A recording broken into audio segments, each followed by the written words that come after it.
All right, welcome back from break. I want to finish these slides and start pituitary, the time that remains today. And I think what we have to talk about next are these two hormones.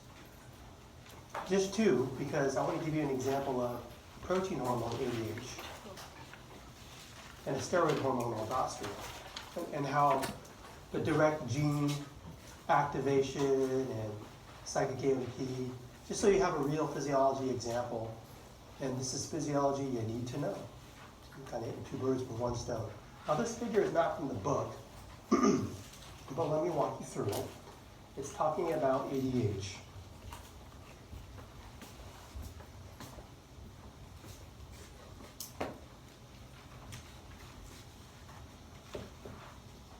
Which stands for antidiuretic hormone.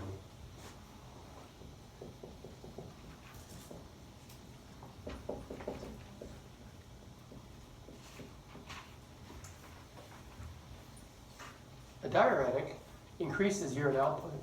So an antidiuretic does the opposite, decreases urine output. This will be useful in a stress response situation where you're trying to conserve water. Maybe you're trying to correct dehydration.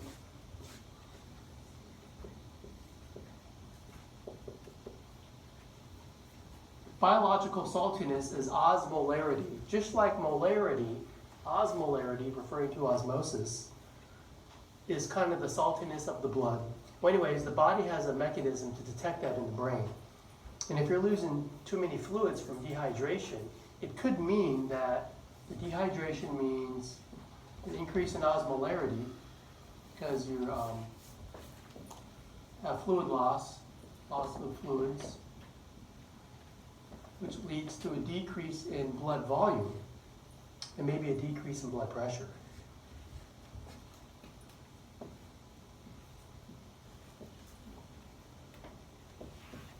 So that's kind of the chain of events that should make sense to you in the event of dehydration. So to correct this, you target the kidney. This is a kidney cell, and kidneys regulate fluid balance. So to get the kidney to work in the correct way, the brain communicates with the kidney through ADH, also known as vasopressin. ADH equals vasopressin. Now, whenever you see pressin as a suffix in physiology, it means increased blood pressure. Vaso refers to vessel. Same thing. Well, what it does is you have a kidney cell.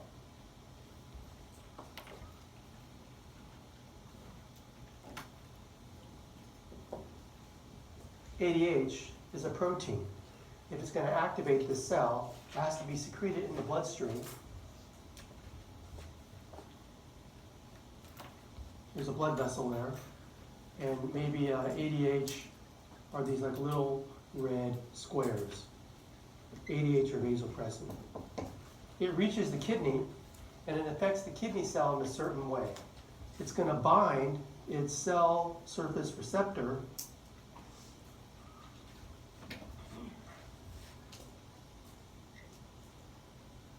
to trigger a response. Okay, so what is the response? Well, let's kind of think about what's going on here. On one side of the cell, the hormone is interacting with its hormone, cell hormone interaction at the cell surface. On the other side is filtrate passing through. The kidney is a filter organ that produces urine. You can modify the filtrate, and when you're done modifying it, what you excrete is the urine. So all along the way, you want to pull out nutrients like water, things that the body needs. In the face of dehydration, you need to pull water out. You don't want to lose it to the urine. So ADH works. So imagine there's water molecules here that you want to pull out to the blood. You don't want to lose it to the urine. So how it works is, you can follow the steps. Step 1, already did it.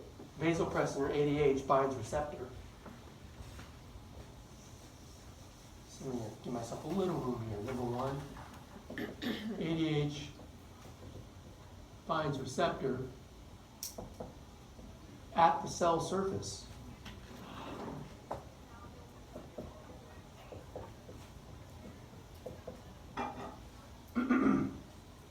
That triggers an intracellular response. They skip all the steps we talked about, and they skip to our second messenger, cyclic AMP.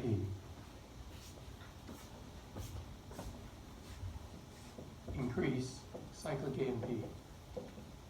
Okay, so I'll draw cyclic AMP here.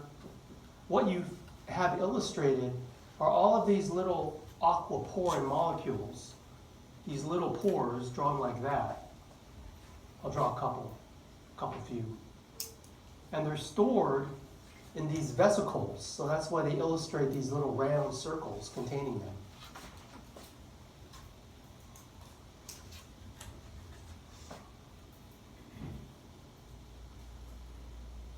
And they hang out in the middle of the cell doing nothing. If you want to utilize them, the signal from cyclic AMP will mobilize the vesicles to insert them on the side opposite. Call that the luminal membrane.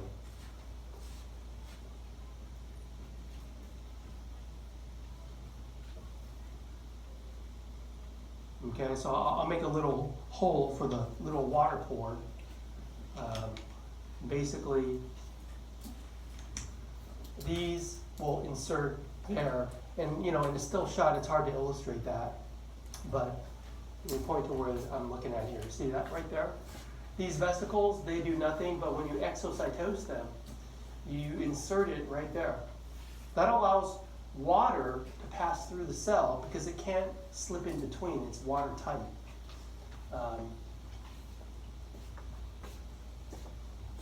So let's go to step 2.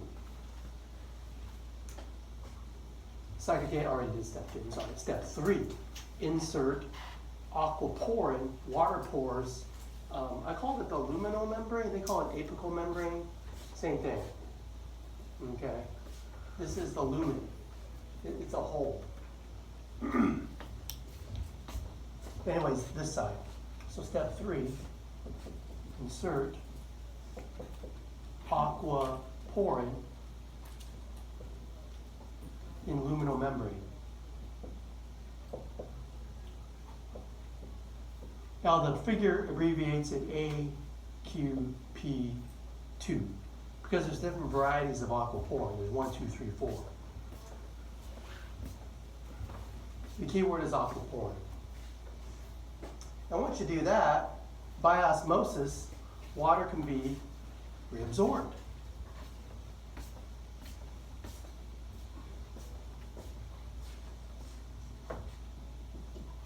So I'll put water, H2O reabsorption. I say reabsorption because you're absorbing it again. You first intake the fluids by drinking it. It gets absorbed by your intestinal capillaries. It gets filtered by your kidney, and you reabsorb it so you don't lose it to the urine. So water reabsorption, it's just following osmosis. I'm going to draw water from there all the way to the cell, all the way into there.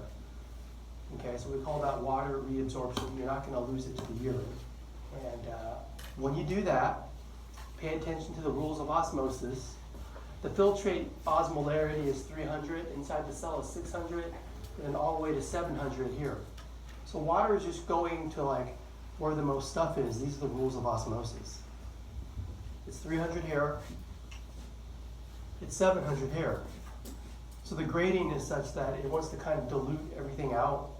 So it's going to go here by osmosis. You just got to insert that water pore as it passes to travel through. I didn't draw the water pore on the other side, but you can see it illustrated there. And the key physiology is when you increase the water reabsorption, you increase the blood volume, you increase the blood pressure. And okay, I know it's a big long way to describe. This is the end result, but that's what we started with right here. Okay? Underline this whole top line. So you're trying to correct that. And so that's the cellular mechanism. This is the kind of thing we like to talk about in a physiology class. So before I move on to the next example, are there any questions on this? Yes. Yeah. Alright, so I'm kind of confused on what's going on exactly. You have the filtrate kidney cell, and then what's the red thing exactly? A blood vessel. Okay. They call it vasorecta here. It's a capillary. So I drew that because remember what hormones travel in? The bloodstream. Yeah. So I drew a blood vessel on this side, filtered on this side. And the CAMP, Yeah. is that ATP? No, remember that's the second messenger signal. Right. Yeah, but it's derived from ATP. But remember, it's generated by the cell. So CAMP breaks down ATP. No, CAMP is created from ATP. Okay, and the importance of that is this is the signal to mobilize these aquapores, otherwise they just stay in the middle. Okay, the cell is responsive to the hormone through cyclic AMP. If either of these is not there, you don't get a cellular response. Okay? Okay, so without dehydration, if you're like hydrated, Yeah. then this wouldn't occur. This doesn't happen. Okay. Yeah, you're plenty hydrated. So like, you've experienced that. Drink a bottle of water and don't you feel like you're urinating more? We say, oh, it went right through me. It's really a misnomer. You're just inhibiting your ADH, and so you're allowing your kidney to reabsorb less, so you urinate more. That's the deal. Any other questions? Well, I'm going to move on. Same kind of figure, kidney cell, but it's just a different hormone that targets it. So this is aldosterone.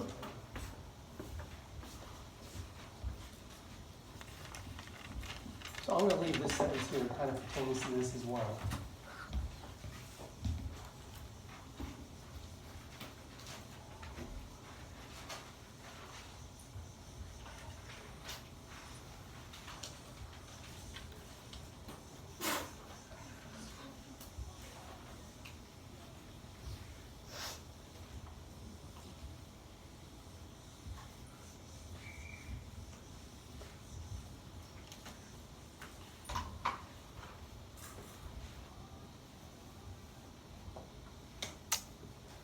Aldosterone.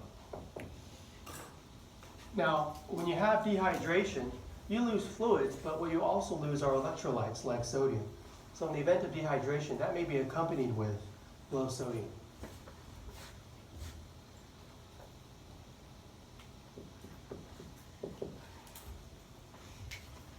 To correct that, aldosterone is released from the adrenal cortex.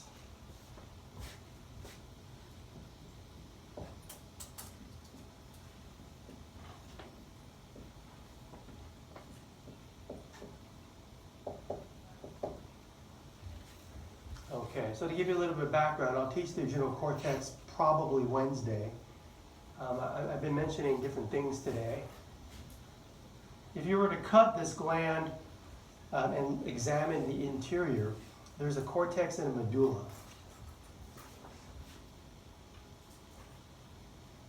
Medulla in anatomy means pith. It's the inner part, deep inside.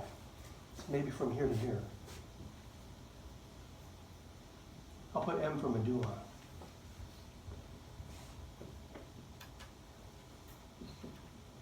Okay, the outer region, from there to there, all the way around, okay, that's cortex.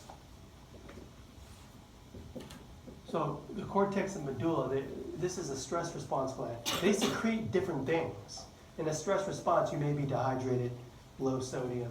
You secrete aldosterone in response. Okay, so more on the adrenal gland later. It targets the kidney.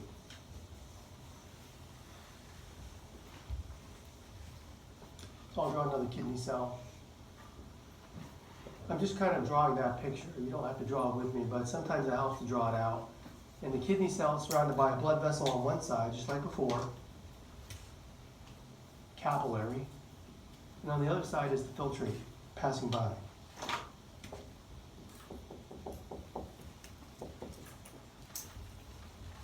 So with low sodium in the bloodstream, you want to reabsorb it from the filtrate.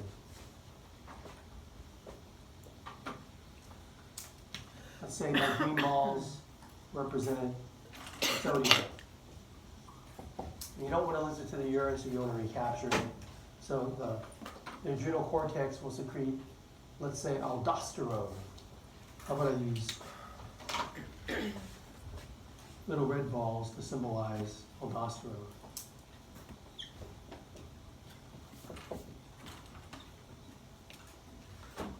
This is an example of a steroid hormone. So the cell is not the cell membrane is not a barrier to aldosterone. It can enter the cell. If you look at the figure, try to see if you can notice the aldosterone receptor binding aldosterone in the cytoplasm. Now I'll point it out to you. Let me draw it first. Here's the nuke. Here's I'll draw a receptor for aldosterone, like a little A there. I'll draw it inside the cytoplasm. It doesn't have to bind at the surface. It's a steroid. It can bind right inside the cell. That's probably what they have for the first step. Aldosterone binds its cytoplasmic receptor. Step 1.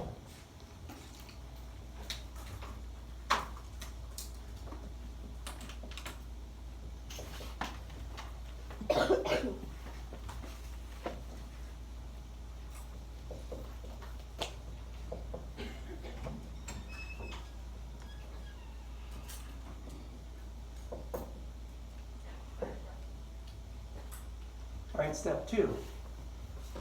So then this hormone receptor complex, it goes inside the nucleus. You start transcription of the gene. That's what I said in the break, before the break. This is direct gene activation. So I won't try to draw all that, but let me just write out the steps. Step 2 basically is transcription. You get your mRNA, right? That's the end product of transcription. Step 3, well, you get to do proteins, channels, and pumps. You just make new things. And you also modify and turn on the ones that were already there. These are all going to be things that can reabsorb sodium and secrete potassium. Because that was the whole thing we're trying to correct, the low sodium. So how about I put for step 3? You transcribe, then you translate. You basically make new sodium protein channels. Sodium's an ion, but I call them protein channels because the channels are made out of protein. But they're channels for sodium, okay? So not only do you make new ones, step 4 is you modify the ones that are already there. It says modify existing proteins. Just basically, I think of it as turning it on. Aldosterone induced, turn on the sodium channels that are already there. Step 4. Turn on existing sodium channels.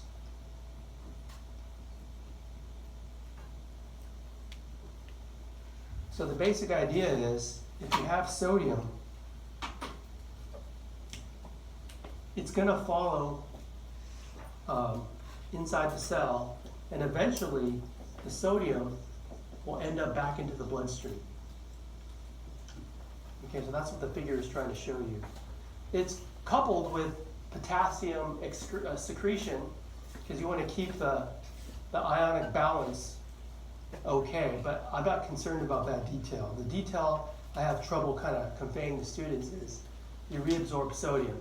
And not only do you reabsorb sodium, because sodium is soluble in water, a sodium ion may be surrounded by several molecules of water to be soluble in water. And so when you reabsorb sodium, water tends to follow it because it's all around it. So what I'll say is that I'm on step 4. I'm going to go to step 5 over here.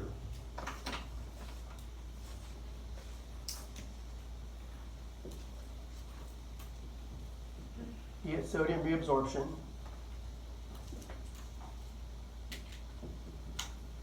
Water follows.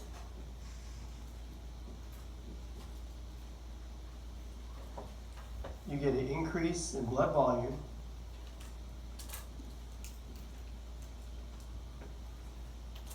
Increased blood pressure.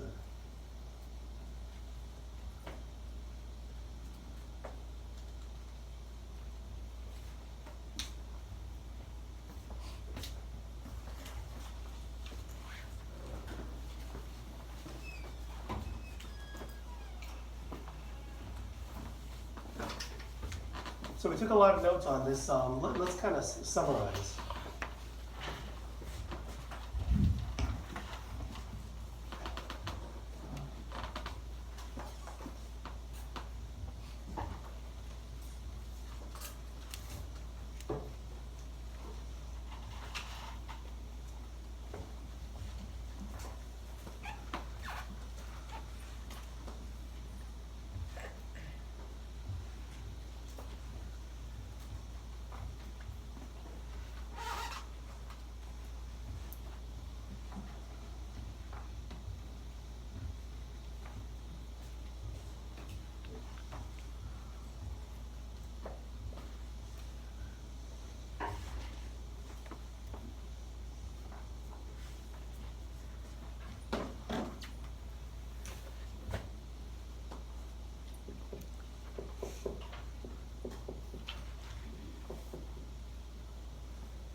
Let's write out a table.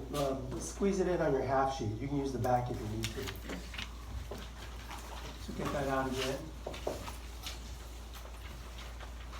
We'll do this one together.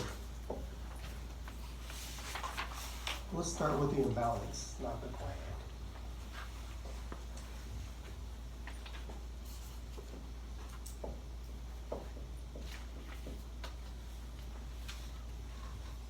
Now, in both cases, there is dehydration.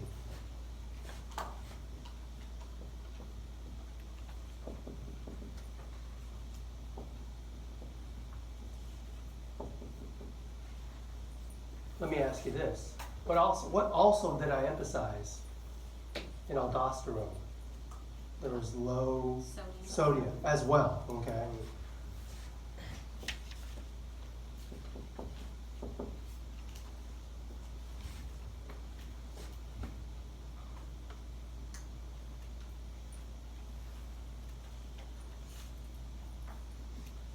So the next column, put protein steroid.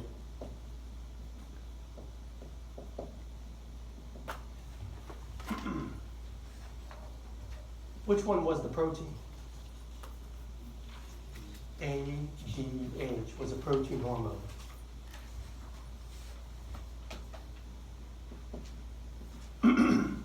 That's why there is that cyclic AMP in steps. Aldosterone bound its receptor right inside, as you can see there. That was a steroid. So I'm going to next column I'm going to put what was reabsorbed.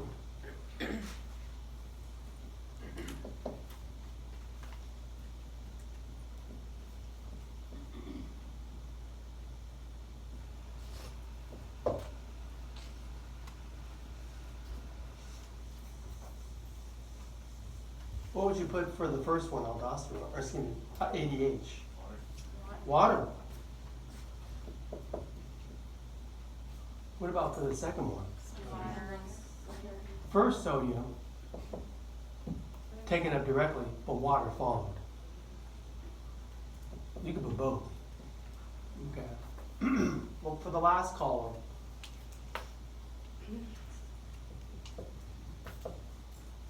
effect on BV, BP. I kept writing it on the board as blood volume and blood pressure. So this is just an up arrow or a down arrow. What do you think? Increase. In both cases, they increase blood pressure. Okay. Up arrow, up arrow. So that's a nice summary of the basics for those. So I'll take a look at that on your half sheet to make sure you're with it there. If there's no questions, I'd like to move on.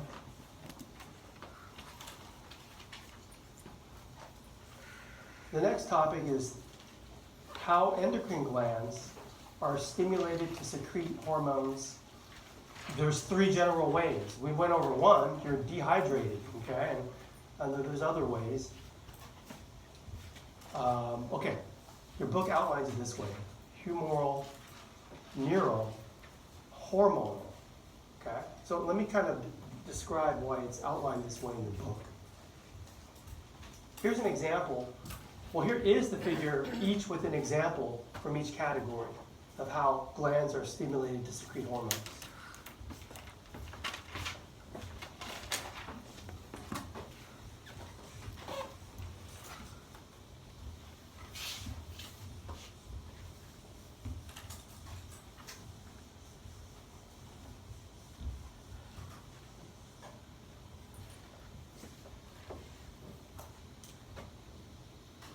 Call this modes of endocrine gland stimulus. There's 3, okay?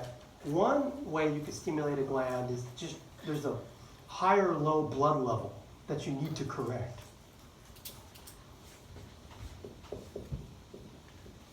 Humoral. Blood, some blood level. So imagine a blood vessel circulating, and a level of something kind of gets too high or too low. Let's use too low as an example. We just went over one. Low sodium. That is a direct stimulus on some gland.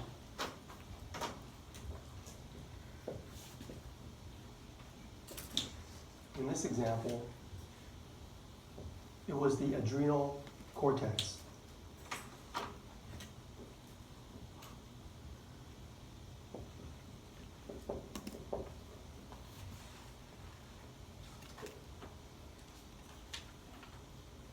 The adrenal cortex secretes aldosterone.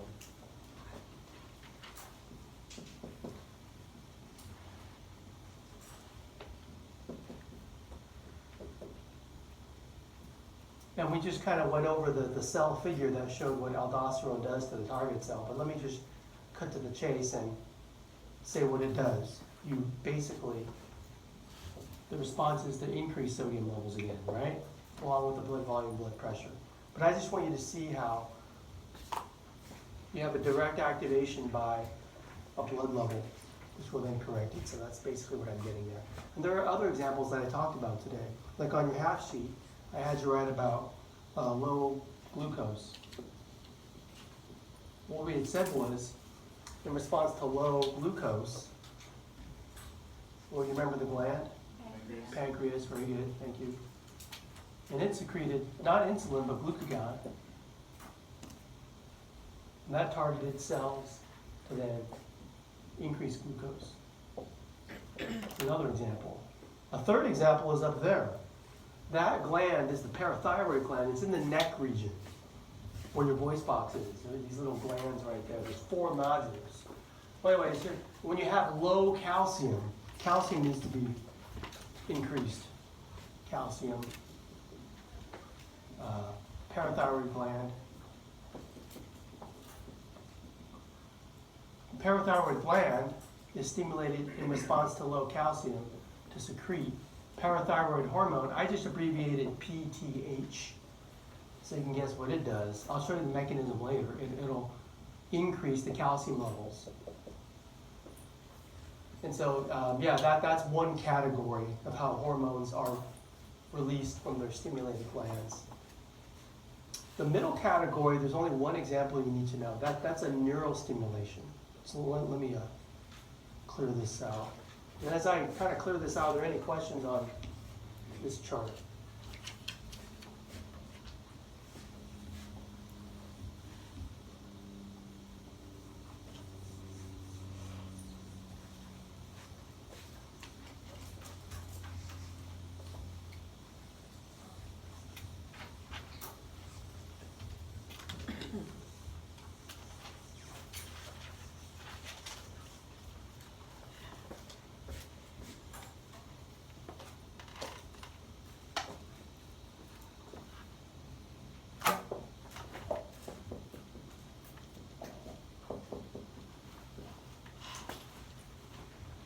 So neurostimulation, look at this word here. That says preganglionic sympathetic fibers. Go back and look at your autonomic chapter to figure out what that is. Basically, that's a nerve, a neuron that will stimulate the adrenal medulla. Preganglionic sympathetic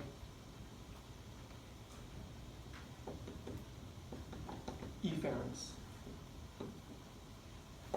It's a nerve that it's a straight shot to the adrenal medulla.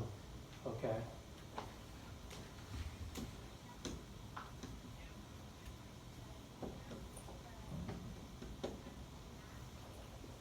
It's a fight or flight response. So it's like when you get scared and dog's chasing you, or you see the police in your rearview mirror, he's going to pull you over. Okay. Some kind of real stress response kind of will stimulate this gland. It's a sympathetic response. And what will happen is the adrenal medulla will secrete catecholamines, ENE, which I use to commonly abbreviate epinephrine, norepinephrine. I'll write it up here. Epinephrine, norepinephrine. Okay, these are commonly called the E and NE catecholamines. Now, catecholamines, they'll get your blood pressure up. And they have a direct shot into the bloodstream from the adrenal gland. Okay. So that's the only example where the stimulus is a neurostimulus. One more, and we'll spend a lot of time talking about this, is a hormonal stimulus, where hormones control the release of other hormones.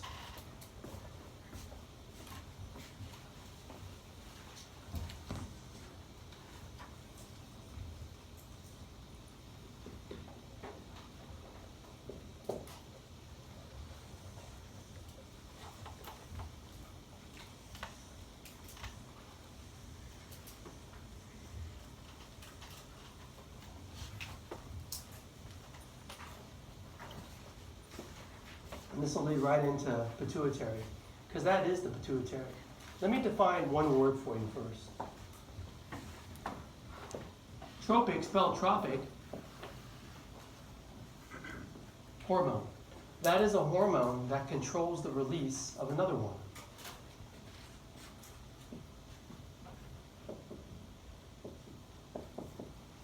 Controls the release of another hormone.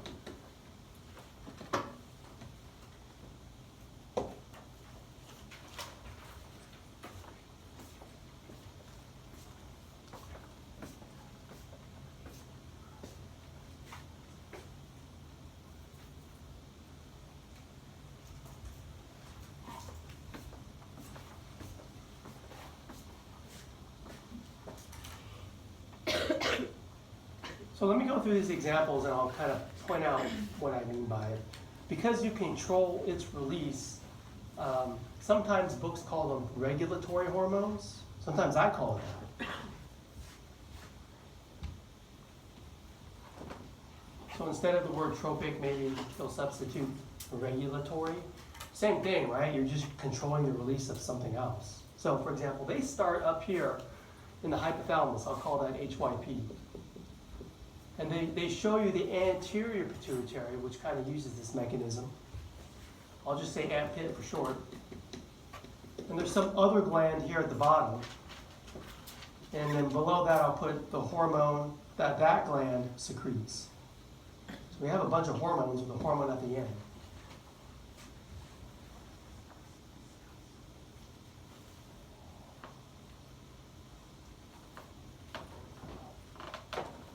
So what they're trying to show you is, at the top,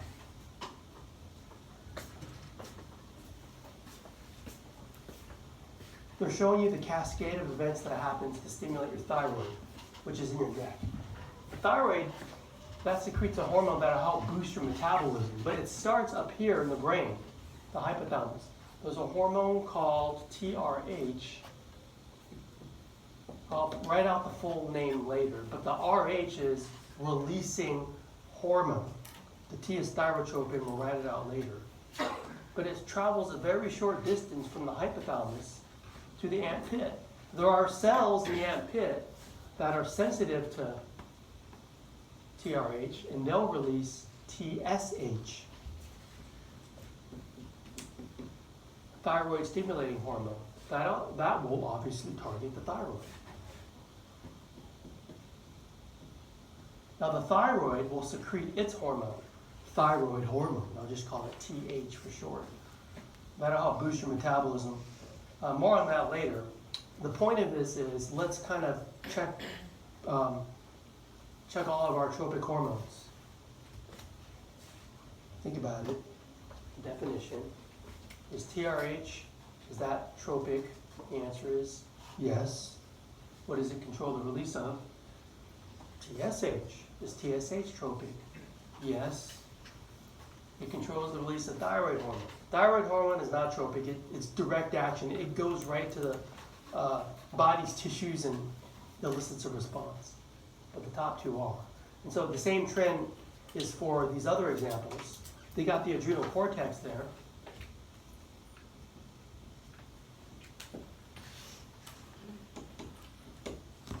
You want to stimulate that, it starts in the brain. There's a hormone called CRH, a corticotropin releasing hormone. Let's just write CRH for now. And that'll go to the AMP-PIT to stimulate ACTH, adrenal corticotropic hormone. And that's the hormone that will stimulate the adrenal cortex. That will secrete a bunch of things. Well, let's name one that we already talked about. Aldosterone.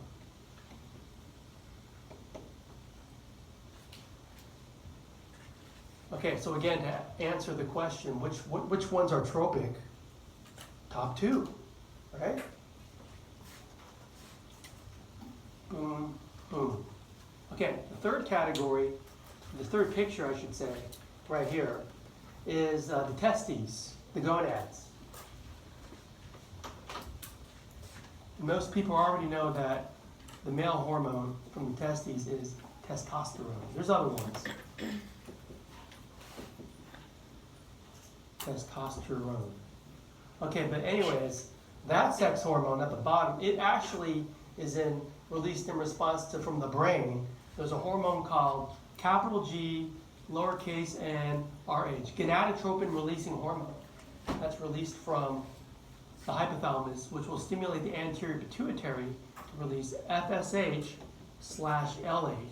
Those two hormones are referred to as your gonadotropins.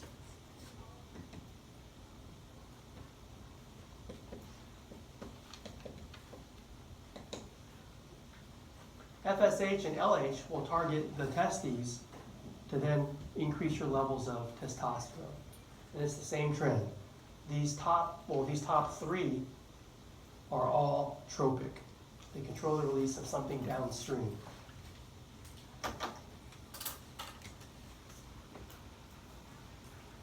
So check. GnRH, FSH, LH.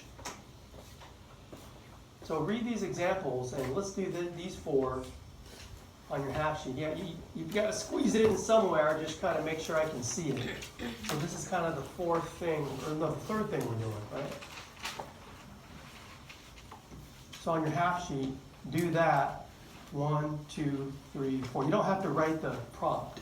Just write the one-word answer. Each of those are an example of either humoral, hormonal, or a neurostimulation. So just kind of read the prompt and write it on your half sheet. I'll read that later.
All right, just to see if you're on track, what did you put for number 4?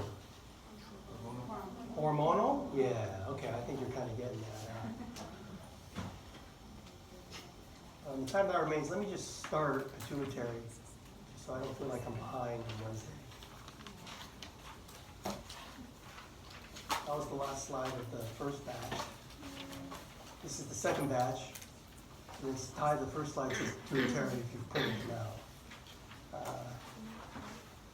So the pituitary, what I'm going to do now is, now that we've talked about kind of all the general concepts outlined in the book in terms of how hormones work, now we'll just go through all the glands and everything they secrete. Okay. The pituitary takes some time to teach. I'll start with the embryology. I don't always do that, but sometimes the embryology helps us understand the adult form.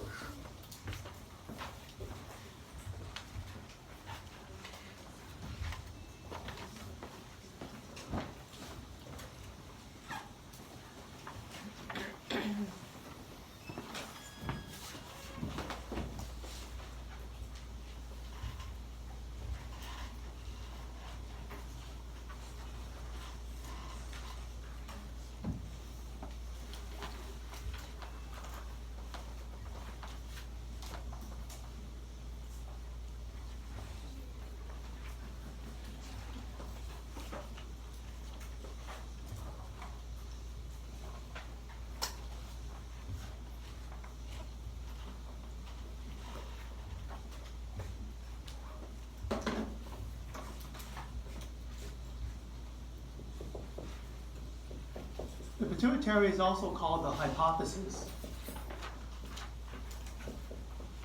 That means to grow under. It's right underneath your brain. Okay.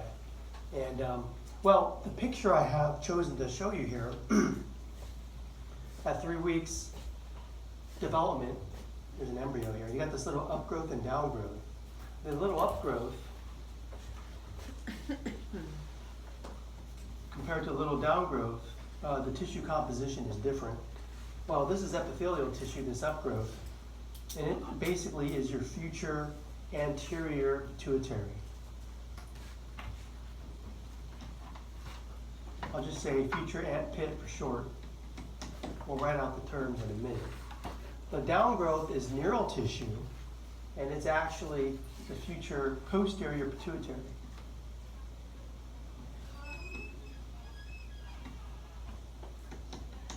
Future posterior. But they kind of like combine one gland in the adult. That's what we'll spend most of our time talking about. Now this next picture kind of shows you the anatomical location of a fully formed pituitary in the adult. And these pages are from the Gilroy Atlas. So this artwork is from the Gilroy Atlas. And what you can see there, the red arrow points to the pituitary.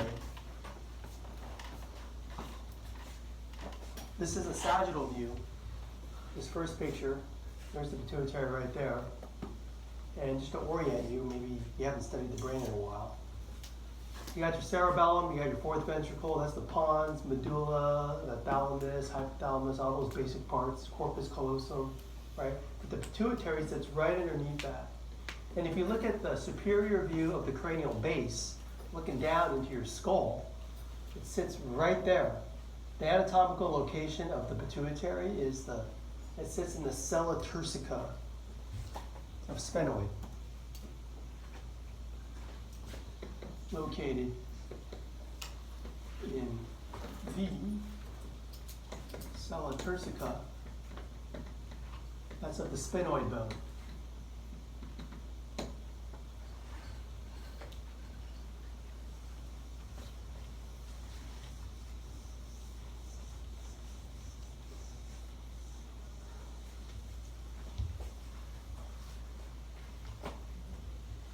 So I put some pictures here so we can kind of begin to learn the histology of the pituitary.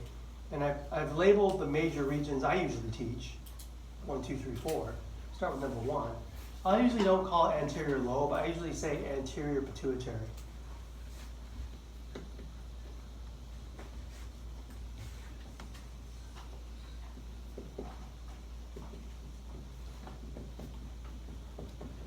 And if you look at the staining on the histology picture on the top right, it's the one, what's labeled 1, right? But it stains the darkest. I think that's a clue to help you identify it.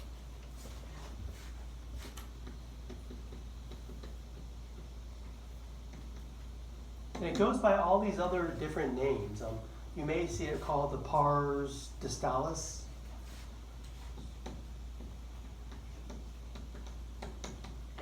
You may see it called adenohypophysis.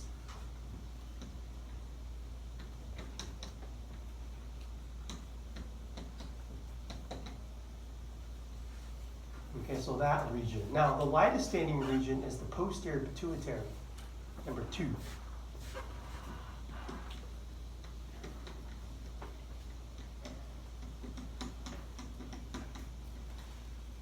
Stains lightest.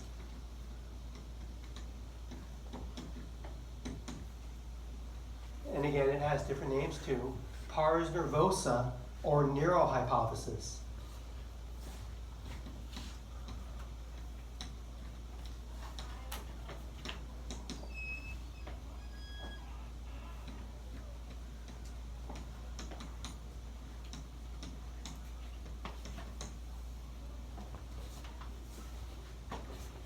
So those are the 2 main staining regions. And if you study the figure, don't get thrown off by the picture on the left. On the histology slide, the posterior pituitary stains the lightest. But on this one, they colored it the darkest. Okay, so when I refer to the stains, it's the histology picture, not the color illustration there. But what you can see is that white, it's called like this pars nervosa thing. It connects directly to the brain via number 3, the pituitary stalk or infundibulum.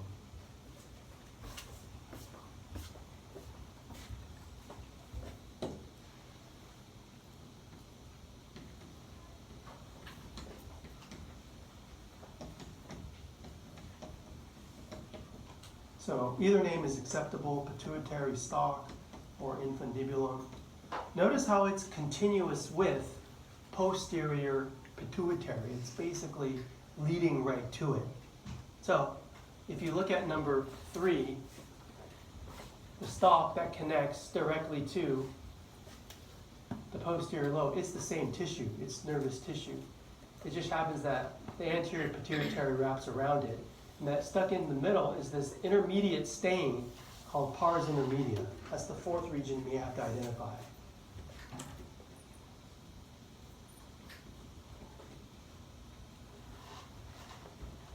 As an intermediate stain.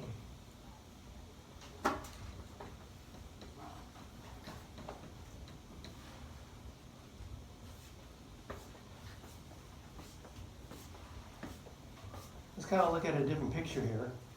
This is a picture I typically take with our slides, our collection over there.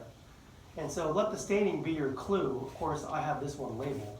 Again, the darkest staining, all this area up here, is the anterior pituitary, pars intermedia, posterior pituitary, the lightest staining.